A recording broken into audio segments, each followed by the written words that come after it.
और चलिए अब इंटरनेशनल बहस के लिए सीधा आपको लिए चलते हैं पोलैंड और यूक्रेन बॉर्डर पर, जहां पर मौजूद है मेरी वरिष्ठ सहयोगी शीतल राजपूत। शीतल, over to you.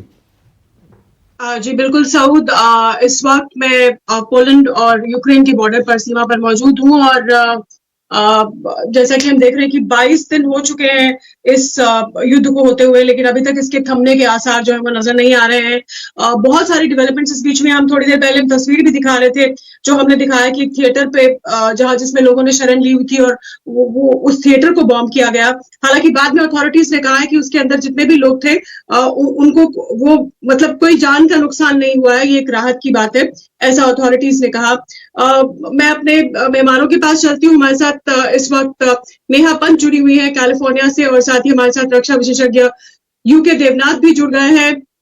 Debnath ji, group captain Debnath, आपसे कई बार हम चर्चा करते आए हैं, लेकिन 22 दिन हो गए, अभी तक थमने का नाम नहीं ले रहा। और अब तो ये खबर कि रूस की जो सबसे ज्यादा सीक्रेट मिलिट्री सर्विस है, जो एजेंट्स हैं, वो भेज दिए गए हैं कीव पर कब्जा करने के लिए। बमबारी लगातार रूस की जारी है, वो बिल्कुल पीछे हटने को तैयार नहीं। दूसरी तरफ अपील पे अपील जो है वो हो रही है ज़ेलेंस्की से, पूरी दुनिया में वो सारी संसदों को संबोधित कर रहे हैं, लेकिन कोई मिलिट्री मदद ऑन ग्राउंड उनको नहीं मिल रही है। तो ऐसे में 22वें दिन को आप किस तरह से एनालाइज करते हैं? हम यहाँ यूक्रेन सीमा पर बैठे हुए हैं, तो हमें तो नहीं दिख रहा कि कोई ज्यादा ग्राउंड पर हालात जो है वो तब्दील हुए हैं। आपका एनालिसिस क्या है? शीतल, मैं आपको बता दूं कि आज युद्ध के 22वें दिन भी जो सिचुएशन है वो बहुत ही भयंकर बनी हुई है, जैसा कि आपने अभी अभी बताया। बाकी एनालिसिस ऐसा है कि रूस को लग रहा है कि इस युद्ध में अब वो विजय की तरफ अग्रसर हो रहा है। मेरे ख्याल से उनको ये जजमेंट हो गई है कि उनकी जो मिलिट्री है बहुत जल्दी ही कीव पर फतेह पा लेगी और राष्ट्रपति ज़ेलेंस्की को शायद अरेस्ट कर लेगी, या राष्ट्रपति ज़ेलेंस्की शायद युद्ध में लड़ते हुए मारे जाएंगे। रूस ने उनको बार बार ये भी हिंट दिया है कि अमेरिका आपको इनवाइट कर रहा है कि आप किसी फॉरेन कंट्री में चले जाइए, यूरोपियन कंट्री में चले जाइए, वहां जाके एक गवर्नमेंट इन एक्साइल बना लीजिए। तो राष्ट्रपति ज़ेलेंस्की ने जैसे कल यूएस कांग्रेस को एड्रेस किया, वहां पे यूएस कांग्रेस ने उनको एक स्टैंडिंग ओवेशन भी दिया। लेकिन मुझे इसमें एक बहुत ही बनावटीपन नजर आया, क्योंकि अदर देन स्टैंडिंग ओवेशन उनको फिजिकली जो कुछ सपोर्ट मिलना था मिलिट्री टर्म्स में वो नहीं मिला। अभी भी अमेरिका ये बात कर रहा है कि हम आपको जेवलिन एंटी टैंक दे देंगे, स्टिंजर मिसाइल दे देंगे, एंटी एयरक्राफ्ट मिसाइल दे देंगे, लेकिन देखिए ये सब जो है डिफेंसिव वेपन्स होते हैं। इन सब वेपन के साथ जो राष्ट्रपति ज़ेलेंस्की युद्ध करेंगे वो अपने को हारने से बचाने के लिए कर रहे हैं। वो किसी भी तरह से इन वेपन्स का इस्तेमाल करके रूस को नहीं हरा सकते। जबकि रूस के मिलिट्री जनरल्स हैं जो है वो अब एड़ी चोट का जोड़ लगा दिए हैं। उनको मालूम है कि अब भयंकर गोलाबारी करके, हवा से और आर्टिलरी फायर करके वो कीव के आसपास जो राष्ट्रपति ज़ेलेंस्की की जो डिफेंसेस है उसको बचा लेंगी। और जैसे आपने मेंशन किया कि वेगनर ग्रुप भी अब आस्ते आस्ते यूक्रेन के अंदर प्रविष्ट हो चुका है, और जानकारी के हिसाब से वेगनर ग्रुप के कुछ स्पेशलिस्ट लड़ाके जो हैं अब वो कीव के अंदर भी घुस गए हैं। तो राष्ट्रपति ज़ेलेंस्की को पर्सनल भी एक खतरा है। वेगनर ग्रुप्स के जो स्नाइपर्स हैं, इनके जो कमांडो और लड़ाके हैं, वेगनर ग्रुप के जो लोग हैं ये बहुत हाईली मोटिवेटेड हैं, वो प्रोफेशनल्स हैं, हाईली पेड लड़ाके हैं, वो सब एक्स कमांडो रह चुके हैं दुनिया के काफी देशों में, वो आर्मीज में अलग अलग जगह फतेह पा चुके हैं।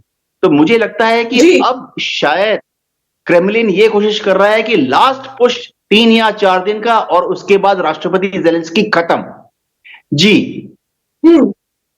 तो मतलब दुनिया ज़ेलेंस्की को बचा पाने में नाकामयाब है, या यूं कहिए कि उनको स्टैंडिंग ओवेशन तो मिल रही है दुनिया भर की संसदों में, पार्लियामेंट्स में, चाहे वो ब्रिटिश पार्लियामेंट हो या अमेरिकी पार्लियामेंट हो, आज मैं जर्मन पार्लियामेंट का भी देख रही थी, लेकिन उनको ग्राउंड पर मदद कोई नहीं कर पाएगा। और हालांकि सबसे हैरानी की बात यह कि जो सबसे बड़ी कंडीशन थी रूस की, ग्रुप कैप्टन देवनाथ, की नेटो की सदस्यता से ना ले यूक्रेन, अब तो ज़ेलेंस्की ये भी कह रहे हैं कि हम नेटो की सदस्यता नहीं लेंगे, हमको नेटो की सदस्यता हम छोड़ रहे हैं, हमको नहीं चाहिए।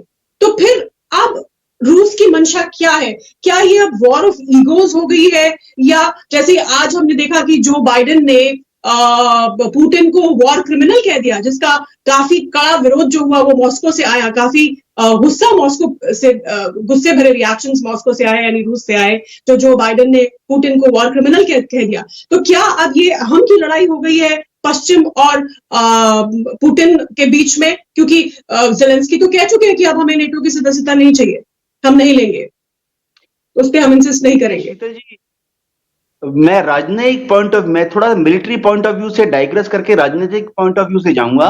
राजनीतिक पॉइंट ऑफ व्यू से अब रूस को लग रहा है कि राष्ट्रपति ज़ेलेंस्की बहुत दबाव में आ चुके हैं और रूस को 100% पता लग गया है कि नेटो की मदद यूक्रेन को नहीं मिलेगी।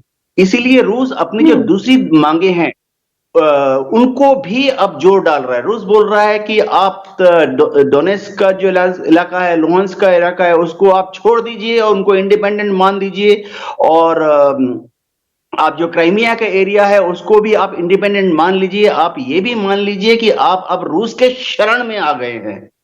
यानी पुराने जमाने में एक शब्द होता था प्रोटेक्टरेट, यानी आप मेरी शरण में रहेंगे। तो रूस जो है अब वो नेटो से बहुत आगे बढ़ चुका है। उसको मालूम है कि वो जितना दबाव डालेगा उतना ही यूक्रेन के जो राजनीतिक हैं, कूटनीतिक हैं, वो झुकेंगे। दूसरी चीज एक और मैं बता दूं, उनको, रूस को अब ये लग रहा है कि मैं आपके पास मैं लौटती हूँ, क्योंकि हम कूटनीति की बात कर रहे हैं। तो हमारे साथ अचल मल्होत्रा, पूर्व राजनयिक, जुड़े हुए हैं। मेरे साथ नेहा पंत भी, उनके पास भी चलूंगी, अमेरिका में क्या इसको लेकर चर्चाएं अब है। लेकिन मल्होत्रा साहब, जैसा कि जो मेरा सवाल था ग्रुप कैप्टन देवनाथ से, कि अब तो नेटो की सदस्यता न लेने की बात कर चुके हैं ज़ेलेंस्की, लेकिन फिर भी पुतिन आमादा है कि वो कीव पर कब्जा करेंगे और नस्तनाबूद कर देंगे। ये उन्होंने अपनी स्पेशल फोर्स भी भेज दी है ज़ेलेंस्की को मारने के लिए, और वेस्ट जो है वो उनको स्टैंडिंग ओवेशन तो दे रहा है पार्लियामेंट दर पार्लियामेंट, लेकिन कोई ठोस कॉन्क्रीट मदद नहीं दे पा रहा है। तो इसका क्या अंजाम होता दिख रहा है आपको? कूटनीति की कहाँ जगह इसमें बची रह गई है? देखिए शीतल, पॉइंट बाय पॉइंट आपका जवाब जो है वो ये है। सबसे पहली बात तो ये है कि जो स्टैंडिंग ओवेशन मिल रही है वो ठीक है, वो अपनी जगह है, लेकिन ये क्लियर हो चुका है कि नेटो और उसके यूरोपियन अलाइज ने ऑलरेडी डिसाइड कर लिया है कि वी विल सपोर्ट यूक्रेन दस फार एंड नो फर्दर। 10 फार में क्या है कि हम आपको डिप्लोमेटिक, मिलिट्री, इकोनॉमिक और दुनिया भर की सपोर्ट करेंगे, लेकिन बाहर से करेंगे, और जो लड़ाई लड़नी है वो उसने आपने खुद लड़नी है। पिछले 8 साल से एक्चुअली यूक्रेन को वो ट्रेनिंग भी दे रहे हैं और वेपन्स भी सप्लाई कर रहे हैं और इसी दिन की तैयारी कर रहे थे। और मुझे नहीं लगता, अगर आपने कल जो बाइडेन की स्टेटमेंट को ध्यान से सुना हो, तो वो नहीं चाहते कि अभी लड़ाई जो है जल्दी खत्म हो जाए। उन्होंने खुल के कहा, जो हम कई दिन से सब पैनलिस्ट कह रहे हैं, कि मैं रशिया को पनिश कर रहा हूं, हम मिलकर रशिया को कमजोर बनाएंगे। और अपने साथ साथ उन्होंने अपने अवाम से ये कहा कि ये मसला आज या कल में सुलझने वाला नहीं है, ये लड़ाई लंबी चलने वाली है। यानी दिल से वो ये चाहते हैं कि ये लड़ाई चलती रहे और वो उसमें फंसे रहें। अब बात आई कि कॉम्प्रोमाइज की, तो कॉम्प्रोमाइज में सिग्नल्स आ रहे हैं ज़ेलेंस्की की तरफ से, और मैंने एक रिपोर्ट भी कहीं देखी है जिसपे 15 पॉइंट एक कोई एग्रीमेंट ड्राफ्ट भी किया गया है। वो 15 पॉइंट क्या है वो मालूम नहीं, उसमें न्यूट्रलिटी की बात हो रही है। ऑस्ट्रिया और स्वीडन की तरह यूरोपियन यूनियन के मेंबर हैं वो दोनों, लेकिन नेटो के मेंबर नहीं है। बट ये पोजीशन अब रशिया इतनी आगे आ गया है कि वो पूरी तरह से जो उसकी मैक्सिमलिस्ट डिमांड्स हैं उसी को लेके चलेगा, और फिर देखेंगे कहाँ कॉम्प्रोमाइज होता है। उसमें बहुत कुछ आता है, न्यूट्रलिटी भी आती है, रिजीम चेंज भी आता है, और ईस्ट यूक्रेन में कंसोलिडेशन भी आती है, डोनबास का पॉलिटिकल स्टेटस क्या होगा, वो सब चीजें भी आती हैं। तो वो जैसे जैसे सिचुएशन इवॉल्व होगी, रशिया का कब्जा यूक्रेन पे और मजबूत होगा, तो उसकी पोजीशन ऑफ स्ट्रेंथ से वो नेगोशिएट और बार्गेन करेगा, और फिर देखेंगे कौन किसको कहां तक बचाने के लिए आता है। ओवर टू यू शीतल। ठीक है, बिल्कुल। नेहा पंत अमेरिका से जुड़ी हुई है। नेहा, इस बीच जो बाइडेन का पुतिन को वॉर क्रिमिनल कहना, ये कहीं से हालात को सुधारने की कोशिश तो नहीं लगता, ये तो हालात को और भड़काने की कोशिश लगता है, आग में और घी डालने की कोशिश करते हैं, क्योंकि इसका बहुत सख्त रिएक्शन जो है वो रूस से आया है, मॉस्को से आया है। जी शीतल, बिल्कुल। और अमेरिका को भी पता है कि वो लिप सर्विस के अलावा इस वक्त ज्यादा कुछ वो करना चाहेंगे नहीं। देखिए, अमेरिका में हमेशा एंटी रशिया सेंटिमेंट रहे हैं और इसको बार बार, चाहे फिर वो दोनों पार्टी हो, रिपब्लिकन हो या फिर डेमोक्रेट हो, वो इसको बार बार फ्यूल अप करते रहे हैं और रशिया को हमेशा एक स्केयर क्रो की तरह यहाँ दिखाया जाता है कि भाई रशिया आएगा और आपको खा जाएगा, पुतिन इज अ मॉन्स्टर। तो उसी को उन्होंने लिप सर्विस के थ्रू असर्ट किया है, जो कि मैं कहूंगी कि diplomatically was not a wise thing to do. पर एक तरह से ये देखा जाए तो फेस सेविंग है, क्योंकि आप यूक्रेन को इस वक्त आप जिस हालात में छोड़ चुके हैं, लाइक यूक्रेन की, you don't have a Ukraine back, तो आप अभी ज्यादा से ज्यादा क्या कर सकते हैं? Lip service.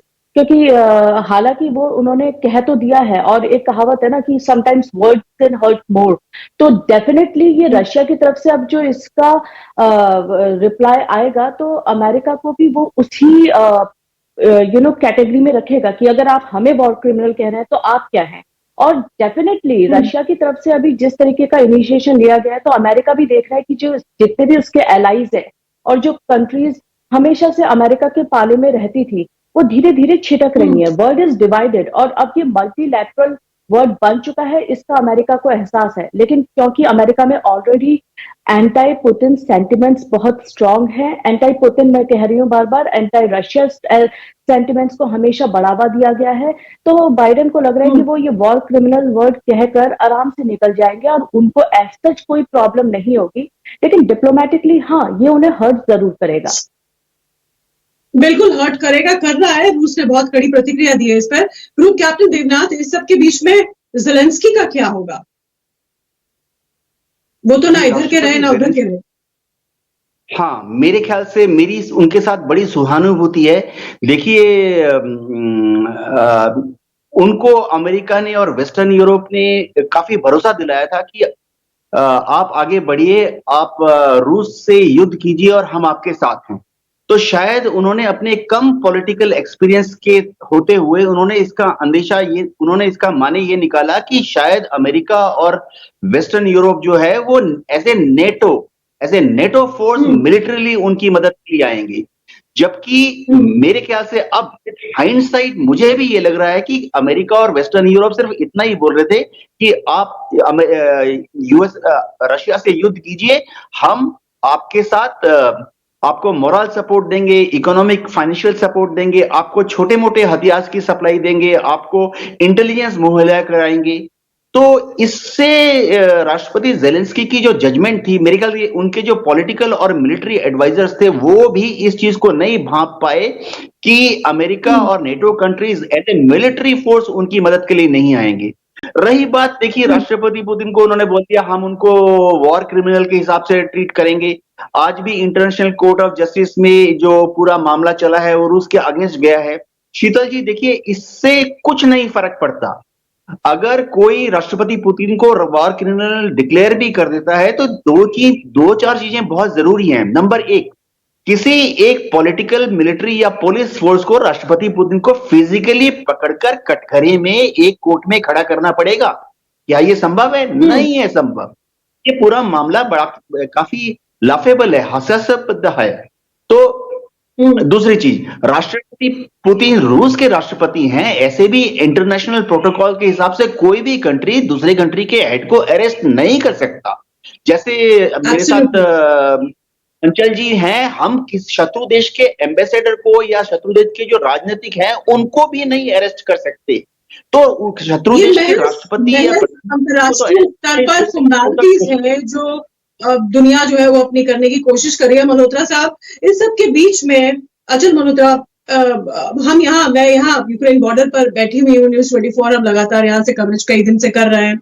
हम देख रहे हैं जो रेफ्यूजी क्राइसिस और जिस तरह से लोग यूक्रेन से बाहर निकल रहे हैं दिन प्रतिदिन, और कोई भी शहर अब बचा नहीं है। अब जो पश्चिमी यूक्रेन था जिसको सुरक्षित अब तक माना जाता था, कुछ दिन पहले वहां पर 3 दिन पहले वहां पर भी मिसाइल गिरी है। लवीव का जो शहर है उसके पास में भी, वहां से भी अब लोग पलायन कर रहे हैं और वहां से निकल रहे हैं। लगातार ये रेफ्यूजीज जो है, जो इस तरह से लोग भाग रहे हैं, भागना चाहते हैं, उनसे हमारी मुलाकात हो रही है यहाँ पर।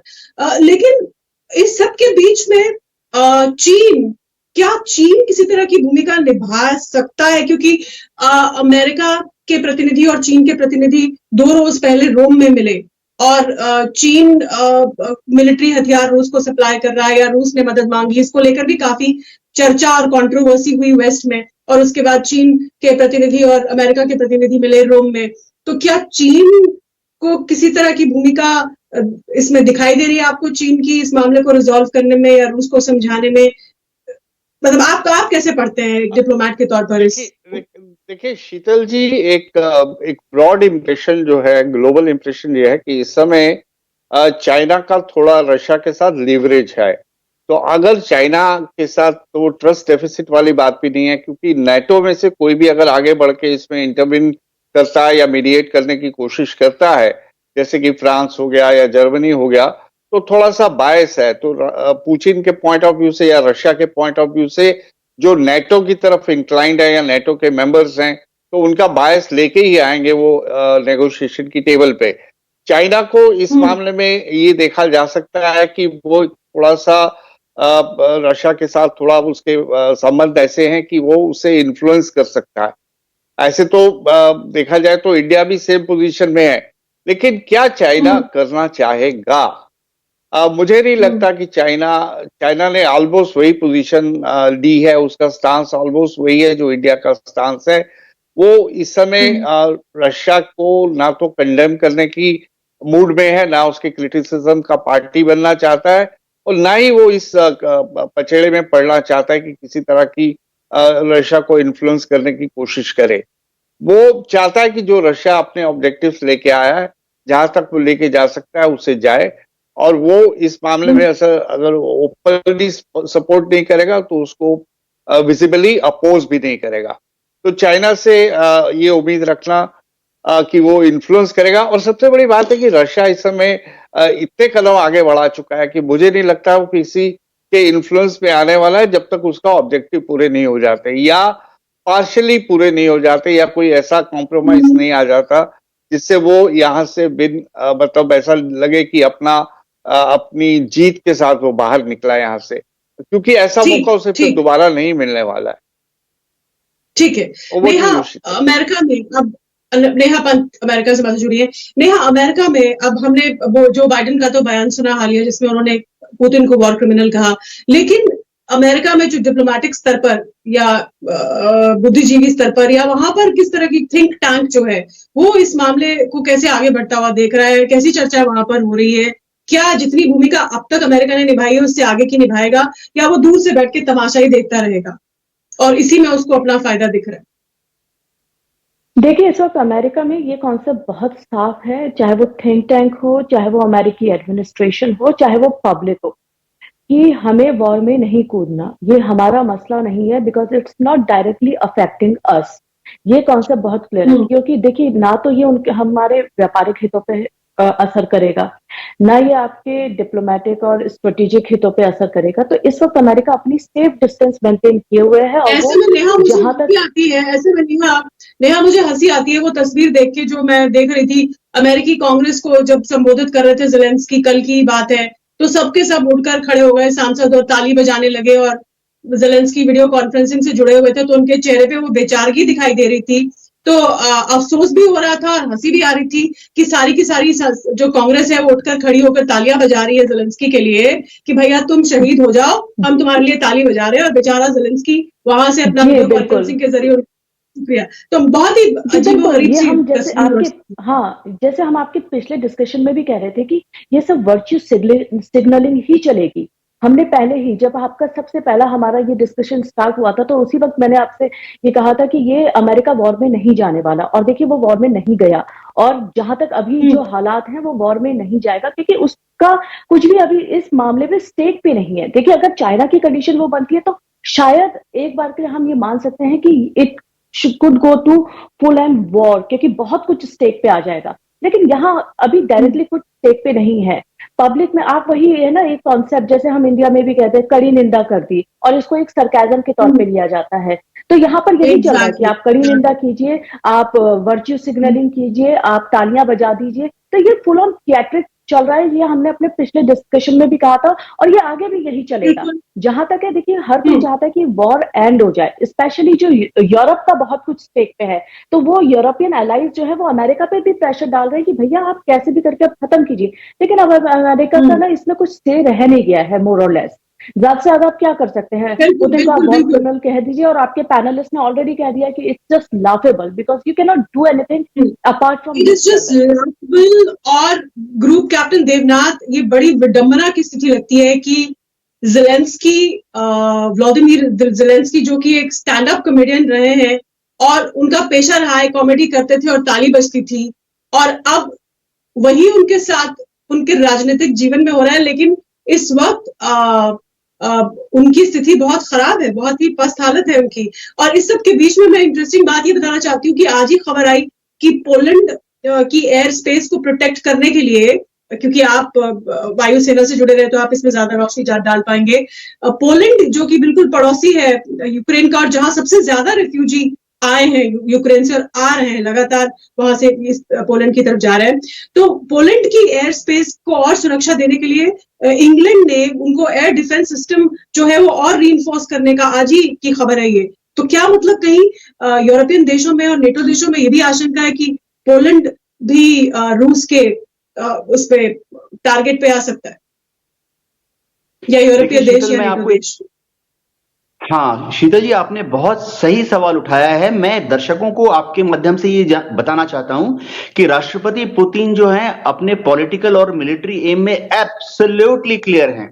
उनको मालूम है कि यूक्रेन में जो उनको हासिल करना है वो उसको हासिल करने वाले हैं।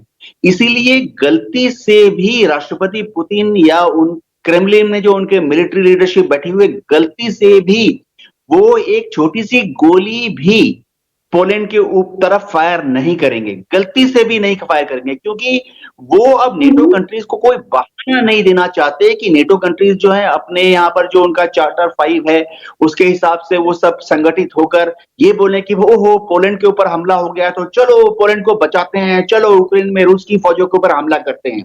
राष्ट्रपति पुतिन का अपनी मिलिट्री कमांडर्स को एब्सोल्युटली क्लियर ऑर्डर है कि आप कोई भी वेपन गलती से भी किसी नेटो कंट्री के क्षेत्र में नहीं गिराएंगे। दूसरी चीज, इंग्लैंड का जो पोलैंड में एयर डिफेंस सिस्टम डिप्लॉय करना है, ये प्योरली डिफेंसिव मेजर है। यानी अगर खुदा ना खास्ता कोई रशियन एयरक्राफ्ट अगर भटक के गलती से पोलैंड की वायुसेना में घुसा तो उसको शूट डाउन करने के लिए है। ये जो इंग्लैंड जो अपनी एयर डिफेंस सिस्टम लगा रही है पोलैंड के अंदर, वो पोलैंड के अंदर से मिसाइल लॉन्च करके यूक्रेन के अंदर जो यूक्रेन की वायु सीमा है उसके अंदर जो रशियन एयरक्राफ्ट घूम रहे हैं उनको नहीं शूट डाउन करेगी। ये एक बहुत समझने वाली बात है। ये ठीक है, हमारे पास वक्त कम रह गया और चलते चलते मैं क्लोजिंग कमेंट लेना चाहूंगी अचल मल्होत्रा जी से। मल्होत्रा साहब, 22 दिन हो गए हैं इस जंग के, 24 फरवरी को शुरू हुई थी ये, 22 दिन पूरे हो गए, अब 23वां दिन ऑनवर्ड्स, अब आगे अब क्या होता हुआ देखते हैं, आपका एनालिसिस? देखिए, आगे तो यही है कि रशिया इस समय तो हेलबेंट है कि कीव पे कब्जा करे और उसने अपना ईस्टर्न पार्ट में काफी हद तक अपनी पोजीशन को कंसोलिडेट कर लिया है। और एक बार साथ साथ उसने बातचीत का भ्रम भी बना के रखा हुआ है। ये भी बहुत इंपॉर्टेंट है। डेलीगेशन लेवल टॉक भी हो रही है, फॉरेन मिनिस्टर्स लेवल टॉक भी हो रही है। अगर बाहर से कोई बात करना चाहता है पुतिन से, मैक्रोन घंटों घंटों बातें कर रहे हैं, लेकिन इस बीच में जब तक वो उसका मिलिट्री ऑब्जेक्टिव पूरा नहीं हो जाता, जो वो कहते हैं कि हम इस वॉर को एंड तक लेके जाएंगे, अब उनके जो एंड ऑब्जेक्टिव्स है उन्होंने अभी तो क्लियरली बता ही रखे हैं क्या है। तो जब तक ये नहीं हो जाता, अब उसमें हफ्ता लगेगा, 10 दिन लगेगा, ये कहना मुश्किल है। अब मैं तो वैसे भी डिफेंस एक्सपर्ट नहीं हूं और वो इसमें सारी जितने भी लोगों ने असेसमेंट करी थी गलत हो गई। किसी ने कहा था कि ये 72 घंटे में गिर जाएगा, तो किसी ने कहा था 48 घंटे में गिर जाएगा। तो आज 22वां दिन है, अब तो आज के दिन में ये कहना कि 25वें दिन में गिर जाएगा या 28वें दिन में गिर जाएगा, तो मुझे लगता है हमें ये स्पेकुलेट नहीं करना चाहिए। लेकिन ये तय है आज की तारीख में। बिल्कुल रूस जो है वो इसको अपने लॉजिकल एंड पे ले जाना चाहता है, जो उसके हिसाब से लॉजिकल एंड है, जो पुतिन चाहते हैं, और उसमें कितना समय लगता है, क्या समय लगता है, नहीं पता। और दुनिया ने भी छोड़ रखा है सिवाय इसके कि वो ताली बजा रहे हैं संसद में ज़ेलेंस्की के भाषण पर और जो मतलब शब्दों का सपोर्ट दे रहे हैं, या फिर हम ये हथियार दे देंगे, वो हथियार दे देंगे, इसके अलावा वो कोई सपोर्ट यूक्रेन को नहीं दे रहे। और मेरी तो ये रीडिंग है, और आप सब भी इससे सहमत होंगे, कि आने वाले दिनों में यूक्रेन पर रूस कब्जा करेगा ही करेगा और अपनी पसंद की सरकार वहां बैठाएगा ही बैठाएगा। और ज़ेलेंस्की का इस सब के बीच में क्या होगा, इस पर उनके सर पर तो तलवार लटकी हुई है, क्योंकि वेस्ट ने उनको ताली बजाने के सिवा वैसे ही छोड़ रखा है। आप सभी का हमारे साथ जुड़ने के लिए बहुत बहुत धन्यवाद। नेहा आपका अमेरिका से, अचल मल्होत्रा आपका, और ग्रुप कैप्टन देवनाथ आपका भी हमारे साथ जुड़ने के लिए बहुत बहुत धन्यवाद इस विश्लेषण के लिए। तो लगातार हमारी कवरेज ग्राउंड जीरो से, यहाँ यूक्रेन सीमा से, यूक्रेन से लगातार जारी रहेगी न्यूज़ 24 पर, और हम विश्लेषण भी करते रहेंगे, खास इस अंतरराष्ट्रीय जो दुविधा की घड़ी है और ये जो संकट बना हुआ है यूरोप पर और आगे पूरी दुनिया पर भी जा सकता है। फिलहाल इंटरनेशनल बहस में अभी के लिए इतना ही। Over to studio.